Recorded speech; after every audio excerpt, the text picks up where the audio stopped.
అందరికీ మరణాత. తండ్రి అయిన దేవుని నుండి, ప్రభు అయిన యేసుక్రీస్తు నుండి కృపయు సమాధానమును మీకెల్లరికూ కలుగును గాక. జీవాహారము అనే ఈ అనుదిన ఆధ్యాత్మిక కార్యక్రమానికి ప్రేమతో మిమ్మల్ని అందరినీ ఆహ్వానిస్తున్నాము. ముందుగా మీ అందరికీ నూతన సంవత్సర శుభాకాంక్షలు. I wish you all a happy and blessed new year. మరి అనుదినము కూడా వాక్యాల ద్వారా మీరందరూ కూడా బలపడుతున్నారని మేము నమ్మి విశ్వసించుచున్నాము. ఈరోజు వాగ్దానమును బైబిల్ గ్రంథము నుంచి మనము చూద్దాము. హెబ్రీ పత్రిక 13వ అధ్యాయము 5వ వచనము, 2వ భాగము, అలాగే 6వ వచనము. నిన్ను ఏమాత్రమును విడువను, నిన్ను ఎన్నడను ఎడబాయును అని ఆయనే చెప్పెను కదా. కాబట్టి ప్రభువు నాకు సహాయుడు, నేను భయపడను, నరమాత్రుడు నాకు ఏమి చేయగలడు అని మంచి ధైర్యముతో చెప్పగల వారమై ఉన్నాము. The Lord is promising to you today, I will never leave thee nor forsake thee.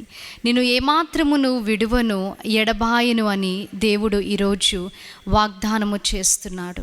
అవును, మన దేవుడు మనని విడిచిపెట్టే దేవుడు కాదు. అందరూ విడిచినా మరిచినా మనని ఎన్నడూ కూడా విడిచిపెట్టే దేవుడు కాదు. ఆదికాండము 37వ అధ్యాయములో యోసేపుని మనం ఇక్కడ చూస్తున్నాము. ఇశ్రాయేలుగా మారిన యాకోబు వృద్ధాప్యంలో యోసేపు జన్మించడము మనము చూస్తాం. మరి అందరికంటే చిన్నవాడైనందున యాకోబు యోసేపుని ఎంతగానో ప్రేమించాడు. అన్నలకి ఇది నచ్చలేదు. యోసేపుని యాకోబు ఎంతగానో ప్రేమిస్తున్నాడు కాబట్టి అన్నలు మరి ఈ చిన్నవాడైన యోసేపును ద్వేషించడము, అసూయ పడడము చేసి ఉన్నారు. ఒక రోజున మరి ఆయనను చంపివేయాలనే దురాలోచన కూడా వారికి వచ్చి ఉన్నది. కానీ రూబేను అను మరి ఒక సహోదరుడు అడ్డగించడం వలన మరి అతన్ని గుంటలో పడివేయడము జరిగింది. అయినప్పటికీ వారి దురాలోచన అలాగునే ఉంది. ఒకానొక సమయమున యోసేపును మరి ఐగుప్తీయులకు అమ్మివేయాలనే దురాలోచన వారికి కలిగింది. ఐగుప్తీయులకి యోసేపును అమ్మివేయడము జరిగింది. అన్నలైతే యోసేపును విడిచిపెట్టారు, కానీ ఆయనను మరిచారు, కానీ ఎన్నో కుట్రాలోచనలు పన్నారు, కానీ ఆయనను ద్వేషించారు, అసూయపడ్డారు, ఆయనను చంపివేయాలనుకున్నారు. కానీ దేవుడు ఆయనను విడిచిపెట్టలేదు. ఆదికాండము 39వ అధ్యాయంలో మనము చూస్తాం. ఏ ఐగుప్తీయులకైతే అన్నలు యోసేపును అమ్మివేశారో ఆ ఐగుప్తీయుడే సాక్ష్యం ఇస్తున్నాడు. యోసేపుకి దేవుడు తోడై ఉన్నాడు కాబట్టి ఆయన వర్ధిల్లుచున్నాడు అని సాక్ష్యం ఇస్తున్నాడు. ఎంత గొప్ప సాక్ష్యము కదండి. యోసేపుకి దేవుడు తోడై ఉన్నాడు కాబట్టి ఆయన చేయుచున్న ప్రతి పని సఫలమవుతుందని పోతీఫరు ఇక్కడ ఐగుప్తీయుడు సాక్ష్యం ఇస్తున్నాడు. అవును, మనని అందరూ విడిచిపెట్టినా, అందరూ మనని మరిచినా మన దేవుడు మనకి తోడై ఉండే దేవుడు. మత్తయి సువార్త 28వ అధ్యాయంలో మనం చూచినప్పుడు యుగ సమాప్తి వరకు నేను మీకు తోడై ఉంటానని దేవుడు వాక్యం ద్వారా తెలియజేస్తున్నాడు.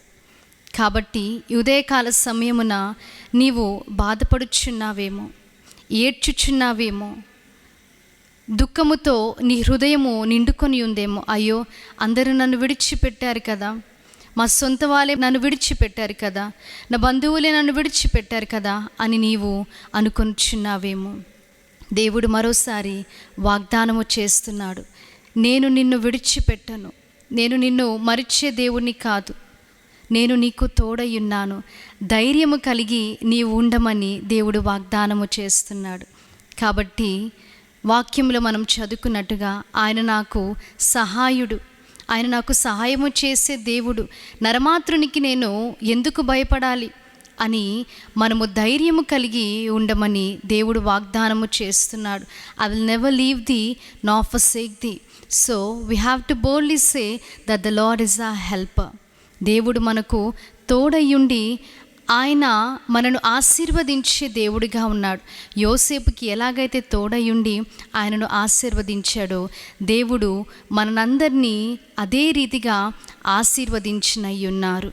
ఈ వాగ్దానము ద్వారా దేవుడు మీతో మాట్లాడి ఉన్నారని నమ్మి విశ్వసిస్తున్నాము.